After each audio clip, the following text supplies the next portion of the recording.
अगर आप इंटरनेट पर एक्टिव हो तो आपने रिसेंट कुछ मंथ में एक टर्म जरूर सुनी होगी, जीजी एरा, यानी कि गौतम गंभीर एरा। ये वही एरा है जिसमें हम सब एक्सपेक्ट कर रहे थे कि इंडियन क्रिकेट टीम एक बार फिर से एक रेवोल्यूशनरी फेज में चली जाएगी एंड काफी सारी अचीवमेंट जीत कर आएगी। पर ये रेवोल्यूशन वाली बात तो सच हुई। इस रेवोल्यूशन में हर चीज का उल्टा हो रहा है। जहाँ हम एक तरफ चाह रहे थे इंडियन टीम अच्छी अचीवमेंट जीते एंड ग्लोरी अचीव करे, वहाँ पर इंडियन टीम बस हार ही रही है। जैसे कि हमने अपने होम टेस्ट सीरीज की स्ट्रीक को तोड़ दिया, लेकिन क्यों ना इसे और भी स्पेशल बनाया जाए। आफ्टर ऑल ये जीजी एरा है, तो इसलिए इंडियन टीम उस सीरीज में व्हाइट वॉश होकर हार गई। और हाँ, ऑब्वियसली ये काफी नहीं था, तो क्यों ना 10 सालों बाद बॉर्डर गावस्कर ट्रॉफी की स्ट्रीक को भी खो दिया जाए। और क्लोज एनकाउंटर से क्यों हारना, एक तरफा हारते हैं ना, वो भी 3-1 के स्कोर से। और वो तो अच्छा है कि एक मैच में बारिश आ गई, वरना ये आराम से 4-1 की हार होती। ये सब वो स्टैट्स है जो कि हम रिसेंटली देख पा रहे हैं एंड ये सब हो रहा है जीजी एरा में। जीजी एरा का अगर मैं सिंपल मतलब बताऊं तो ये वो टाइम है जब mister Gautam Gambhir Indian team के हेड कोच बने हैं। तो उनके इस पूरे कार्यकाल को एक नाम दिया गया है, जीजी एरा। अब तक उनकी कोचिंग के अंडर इंडियन टेस्ट टीम का हाल बेहाल हो रखा है। इंडियन टेस्ट टीम अब तक 10 टेस्ट मैचेस में केवल 3 ही जीत पाई है, जिसमें से 2 तो हम बांग्लादेश से जीते थे। वहीं बाकी के मैचेस बताने की कोई नीड नहीं है, हम लगातार हार ही रहे हैं। एंड ओडीआई में तो अभी तक खाता 0 ही चल रहा है। ऑल्दो T20 में स्कोर काफी सही चल रहा है, लेकिन अगर ओवरऑल की बात करें तो ये जीजी एरा कहीं से भी अच्छा नहीं लग रहा है। इसलिए हम आज बात करेंगे, what is GG era.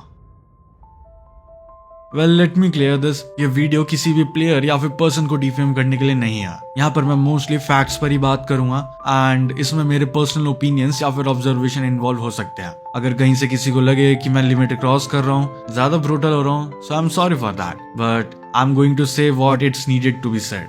Mister Gautam Gambhir Indian team के करंट हेड कोच हैं, पर वो इस पोजीशन तक कैसे पहुंचे, ये काफी इंटरेस्टिंग है। तो सबसे पहले उनकी बैक स्टोरी कंप्लीट करते हैं। गौतम गंभीर ने प्रोफेशनल क्रिकेट से 2019 में रिटायरमेंट ले लिया था एंड उसके बाद उन्होंने 2 IPL franchises, Lucknow super giants and Kolkata knight riders, इन दोनों ही टीम्स को मेंटोर किया था। इसके अलावा उनके पास कोई भी फॉर्मल कोचिंग एक्सपीरियंस नहीं है, लेकिन फिर भी बीसीसीआई ने उन्हें हेड कोच अपॉइंट कर लिया। ऐसा क्यों? कई लोगों को लगता है ये इसलिए हुआ क्योंकि उन्होंने 2024 में कोलकाता नाइट राइडर्स की मेंटरशिप करते हुए उन्हें जो टाइटल जिताया, वो एक रीजन हो सकता है। एंड इवन केकेआर के प्लेयर्स और स्टाफ ने भी गौतम गंभीर की काफी तारीफ करी है, एज उन्होंने टीम के अंदर काफी अच्छा एटमॉस्फेयर बनाया हुआ था। बट ऑब्वियसली मेन रीजन नहीं था बीसीसीआई के इस डिसीजन के पीछे। अब अगर हम उनके मेंटरशिप वाले एरा की बात करें तो सबसे पहले वो एलएसजी के लिए मेंटोर रहे 2022 और 2023 के आईपीएल सीजन में। उन्होंने 2021 के दिसंबर में एलएसजी के सपोर्ट स्टाफ को ज्वाइन किया था एंड उनके अंडर दोनों ही ईयर्स में एलएसजी की टीम प्लेऑफ्स के लिए क्वालिफाई कर गई थी। As a mentor of LSG,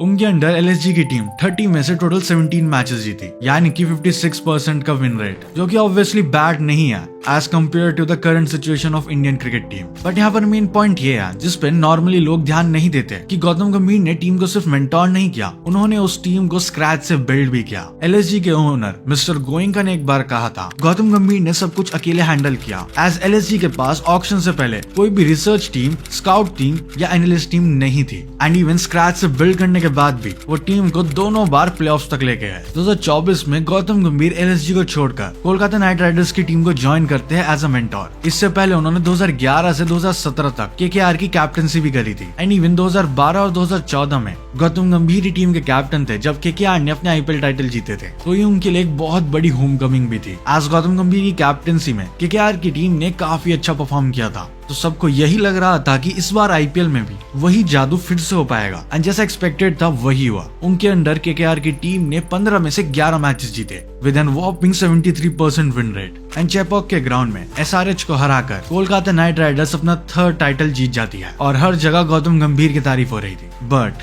captain तो श्रेयस अय्यर थे ना, तो गौतम गंभीर की तारीफ क्यों हो रही थी? यही एक अजीब क्वेश्चन है एंड यही वो पॉइंट था जहां से सारी चीजें शुरू हो जाती है।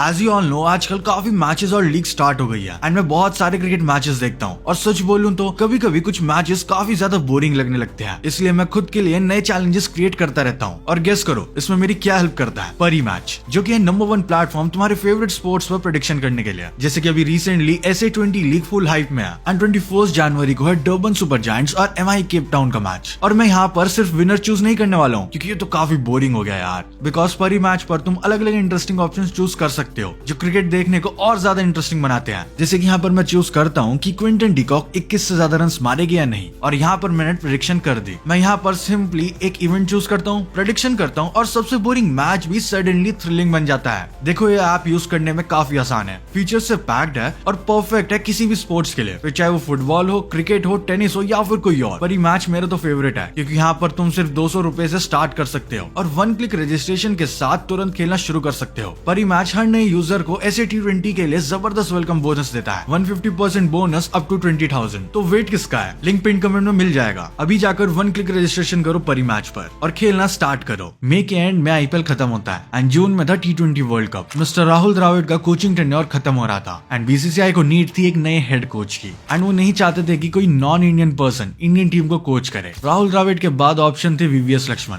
जिन्होंने पहले ही बता दिया कि वो इस रोल के लिए इंटरेस्टेड नहीं है एंड इस टाइम पर काफी ज्यादा न्यूज बन रही थी कि ये कुछ बड़े नाम कोच बन सकते हैं, like Ricky Ponting, Justin Langer, Stephen Fleming. लेकिन इन सब के बीच एक नाम था गौतम गंभीर का एंड ऑब्वियसली क्यों नहीं होगा, वो KKR की टीम में काफी टाइम बाद वापस आए, KKR को ट्रॉफी जिता दी, तो हर जगह उनकी वाहवाही हो रही थी और जो क्वालिटीज BCCI को एक कोच के अंदर चाहिए थी वो गंभीर में थी। अब यहाँ पर मेन पॉइंट ये है कि अप्लाई तो काफी लोगों ने किया था एंड चाहते भी थे, बट BCCI एक लॉन्ग टर्म कोच ढूंढ रही थी जो कि 2027 के ओडीआई वर्ल्ड कप तक इंडियन टीम को कोच कर पाए एंड ये एक one of the main reason था जिस वजह से सभी बड़े लोगों ने अपना इंटरेस्ट इस रोल से हटा दिया था एंड हर जगह ऑलरेडी रूमर आ चुका था दैट गौतम गंभीर would be the next head coach of Indian cricket team. But यहाँ पर मेन कंसर्निंग बात थी उनकी रिलेशनशिप विद सम प्लेयर्स जिनके साथ उन्होंने पास्ट में खेला भी है एंड यहाँ पर सबसे बड़ा नाम था विराट कोहली का, जो कि हमें पता है कि पहले कैसा रहा है एंड इस टाइम के दौरान चल रहा था जून एंड जब ये रूमर्स चली रहे होते हैं उस टाइम पर इंडियन टीम अपनी ICC नॉकआउट कर्स को तोड़ देती है जब वो 2024 का T20 वर्ल्ड कप जीतती है एंड 11 साल के बाद इंडियन टीम को ICC ट्रॉफी जीतती है। इस जीत के बाद रोहित शर्मा, विराट कोहली और रविंद्र जडेजा, इन तीनों ही प्लेयर्स ने T20 इंटरनेशनल से रिटायरमेंट अनाउंस कर दिया था एंड ऑब्वियसली इस वर्ल्ड कप के बाद राहुल द्रविड़ भी स्टेप डाउन कर चुके थे हेड कोच की पोजीशन से एंड इसके बाद हेड कोच अपॉइंट किया जाता है मिस्टर गौतम गंभीर को। स्टार्टिंग में चीजें काफी अच्छी लग रही थी, लेकिन इस GG एरा की असली जर्नी कुछ टाइम बाद शुरू होने वाली थी। अब इंडियन टीम के हेड कोच बनते ही गौतम गंभीर अभिषेक नायर को बैटिंग कोच बना देते हैं, रायन डेंडूशे को फील्डिंग कोच और मॉर्नी मॉकेल को बॉलिंग कोच बना देते हैं,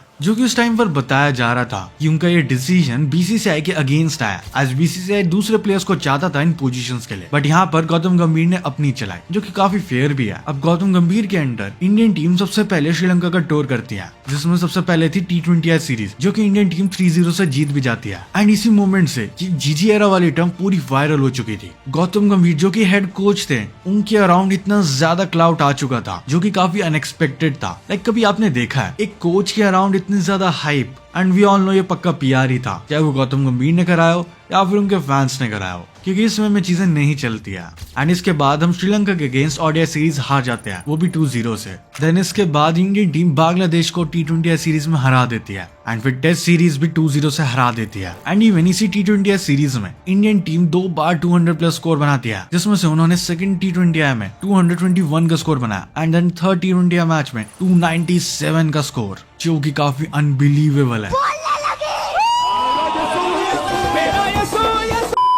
एंड ये इंडियन टीम का सेकंड हाईएस्ट स्कोर भी था। एंड देन इसके बाद आता है इंडियन टीम का लो फेस, जहां पर सबसे पहले हम न्यूजीलैंड से हारे, वो भी 0-3 से व्हाइट वॉश होकर। ये 2012 के बाद इंडियन टीम की अपने घर में पहली होम टेस्ट सीरीज डिफीट थी एंड न्यूजीलैंड के लिए एक हिस्टोरिक विन थी क्योंकि उनकी ये maiden test series victory थी इंडिया के अंडर। फर्स्ट टेस्ट में जहां पर इंडियन टीम 46 पर ही ऑल आउट हो गई and even third test match में हम 263 का स्कोर ही पार नहीं कर पाए और सेकंड और थर्ड टेस्ट मैच हम डे 3 पर ही हार गए। एक मैच में हम 359 नहीं चेस कर पाए तो एक में 147 एंड ये चीजें नहीं थी जो हमने एक्सपेक्ट करी थी इस फेस में एंड इसी पॉइंट से फैंस ने नोटिस करना शुरू कर दिया। ये चीजें काफी अनकॉमन है, वो भी इंडियन टीम जैसी टीम के साथ, और यहीं से GG एरा एक नेगेटिव फेस में जाता रहा एंड इस टाइम पर रूमर्स आने लग गए कि अगर इसके बाद होने वाली बॉर्डर गावस्कर ट्रॉफी में इंडियन टीम हार जाती है देन गौतम गंभीर का ये GG एरा खत्म हो जाएगा एज BCCI उन्हें हेड कोच की पोजीशन से हटा देगी। हर जगह सभी प्लेयर्स को बस ट्रोल ही किया जा रहा था एज हमारे मेन 2 प्लेयर्स विराट कोहली और रोहित शर्मा वो परफॉर्म कर ही नहीं पाए, वही कुछ ही यंगस्टर्स अच्छा परफॉर्म कर रहे थे। एंड ऑब्वियसली उस टाइम पर both the captain and Gautam गंभीर were being trolled, but mostly the captain only. After a poor show against New Zealand at home, India एक स्ट्रॉन्ग कमबैक देती है bye winning the first test of the Border-Gavaskar trophy eight Perth, and वो भी एक छोटे मोटे margin से नहीं बल्कि 295 रन के एक बड़े मार्जिन से। इस वेन्यू पर इंडिया की ये फर्स्ट जीत थी एंड ऑस्ट्रेलियन टीम की पहली हार। ये मोमेंट काफी हिस्टोरिक था एंड इस पॉइंट तक सब लोग भूल चुके थे कि इससे पहले क्या चल रहा था, एंड जो पहले सब लोगों को ट्रोल किया जा रहा था अब वो हेट या फिर फ्रस्ट्रेशन सपोर्ट में बदल चुका था। लेकिन ये बॉर्डर-गावस्कर ट्रॉफी कोई मामूली सीरीज नहीं होने वाली थी, क्योंकि इस सीरीज में हमने काफी कुछ ऐसा विटनेस किया जो कि अनएक्सपेक्टेड था एंड जो साफ साफ बता पाएगा कि क्यों इंडियन टीम 1-3 से ये सीरीज हार गई। क्योंकि टीम मैनेजमेंट की तरफ से कुछ ऐसे डिसीजंस आए जिन्होंने सब लोगों को डाउट में डाल दिया। जैसे कि फर्स्ट टेस्ट मैच में वॉशिंगटन सुंदर being picked over Ashwin and Jadeja, वहां पर अश्विन और जडेजा के ऊपर वॉशिंगटन सुंदर को टीम में चूज किया गया एंड इसके बाद अगले 2 मैचेस में उन्हें बेंच पर बैठना पड़ा। ऑल्दो इसके बाद सेकंड मैच अश्विन ने खेला था, लेकिन थर्ड टेस्ट मैच के बाद उन्होंने अपना रिटायरमेंट अनाउंस कर दिया एंड वो वापस इंडिया आ गए। इतना सब कुछ होने के बाद भी किसी ने गौतम गंभीर का नाम तक नहीं लिया एंड गौतम गंभीर को कोई क्रिटिसाइज नहीं कर रहा था until India's elimination from the world test championship. And जब इस सीरीज में इंडियन टीम 2-1 से पीछे हो चुकी थी तो इस हार का सारा ब्लेम रोहित शर्मा पे डाल दिया गया। And I won't lie, even मैं खुद और मेरी टीम इस टाइम पर रोहित शर्मा के ऊपर ही बात कर रहे थे कि क्यों रोहित शर्मा एक अच्छे कैप्टन नहीं है, बट इस पॉइंट तक कोई ये रियलाइज नहीं कर रहा था कि कोचिंग स्टाफ जो ब्लेंडर कर रही है वो इससे ज्यादा बढ़ेगा। रोहित शर्मा तो 5 टेस्ट मैच खेले भी नहीं थे, वेदर बाय चॉइस और अंडर प्रेशर, लेकिन इस डिसीजन के बाद भी कोई डिफरेंस नहीं आया, ना ही रिजल्ट में और ना ही इंडिविजुअल परफॉर्मेंसेस में। इंडियन टीम वो मैच भी हार गई एंड साथ में हमारी main bowler Jasprit Bumrah injured तक हो गए। अब मेरा पॉइंट यहाँ पर ये है कि जिस गौतम गंभीर को सब लोग हाइप कर रहे थे जब उनके अंडर टीम मैचेस जीत रही थी, उसी गौतम गंभीर को अब कोई क्वेश्चन क्यों नहीं कर रहा, क्यों सारा ब्लेम रोहित शर्मा के ऊपर डाला जा रहा है। एंड ऑनेस्टली मेरे ओपिनियन में अगर कोई टीम हारती है तो इस हार की main responsibility coach and captain को लेनी चाहिए, मेजरली द कैप्टन। एंड यहाँ पर हमारे कैप्टन रोहित शर्मा ने अपना पार्ट प्ले भी किया।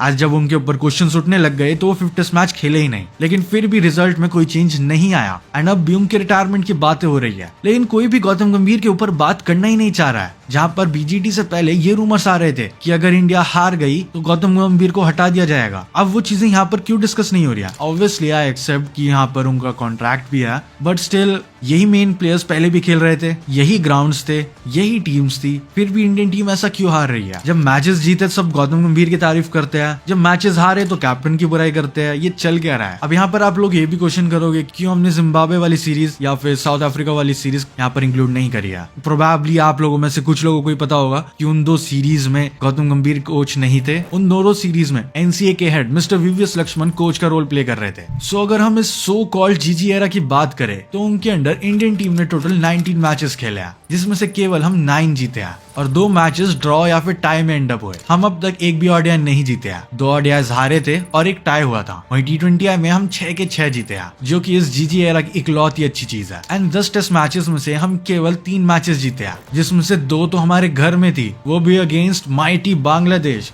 Like we all know Bangladesh उतनी ज्यादा स्ट्रॉन्ग टीम नहीं है और ऊपर से वो मैचेस हमारे घर में ही थे, तो उस जीत का एक ब्रॉड वे में फायदा क्या है। अब at the time of recording this video England series start होने वाली है कुछ ही दिनों में, तो देखते हैं क्या उस सीरीज में हम इस स्ट्रीक को तोड़ पाएंगे या फिर से कंटिन्यू रखेंगे जैसे हमने श्रीलंका, न्यूजीलैंड और ऑस्ट्रेलिया के अगेंस्ट किया था। क्योंकि अभी भी हमारे पास 2 ऐसे रिकॉर्ड्स हैं जो नहीं टूटे हैं, जैसे कि number 1, India have not lost a T20 series versus England in the last 10 years and second 1, India have not lost a home ODI series versus England in the last 44 years। So let's see इसमें क्या होता है। अब अगर यहाँ पर हम captain की बात करें तो टी20 सीरीज में कैप्टन हो गए सूर्य कुमार यादव एंड अभी तक ओडीआई का स्क्वाड अनाउंस नहीं किया गया है। बट मेरा यहाँ पर मेन कंसर्न है गौतम गंभीर के ऊपर। लाइक सबसे पहले तो मुझे ये नहीं समझ आया कि एक कोच के आने पे इतना ज्यादा हाइप क्यों है। I mean that's really weird कि आप इंटरनेट पर ऐसी टर्म देखोगे किसी कोच के लिए। यस ऑब्वियसली वो पहले प्लेयर भी रहे हैं, बट स्टिल इससे पहले राहुल द्रविड़ भी कोच रहे हैं, रवि शास्त्री भी कोच रहे हैं, बट आप उनके अराउंड इतनी हाइप नहीं देखोगे सोशल मीडिया पर।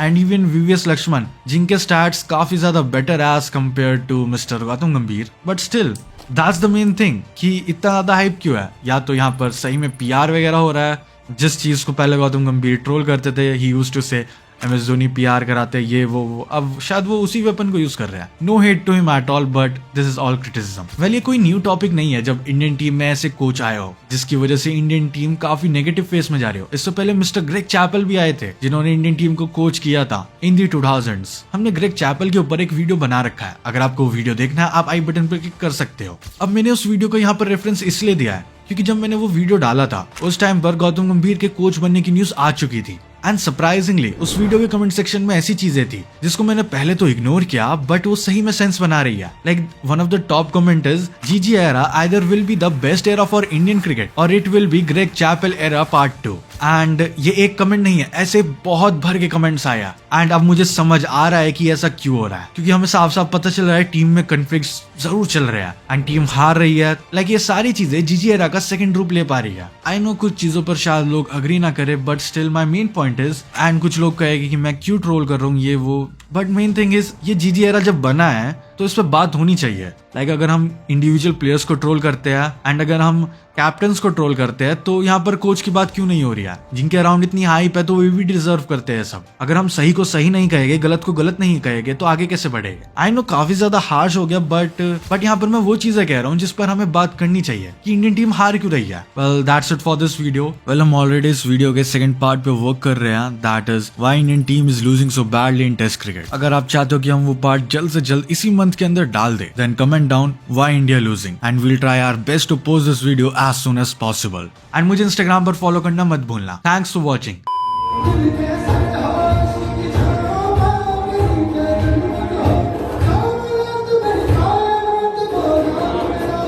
अगर कोहली और कुंबले की कंट्रोवर्सी के ऊपर वीडियो देखना है तो यहाँ पर क्लिक करो। अगर 2001 के बॉल टैम्परिंग स्कैंडल के ऊपर वीडियो देखना है तो यहाँ पर क्लिक करो। Thanks for watching.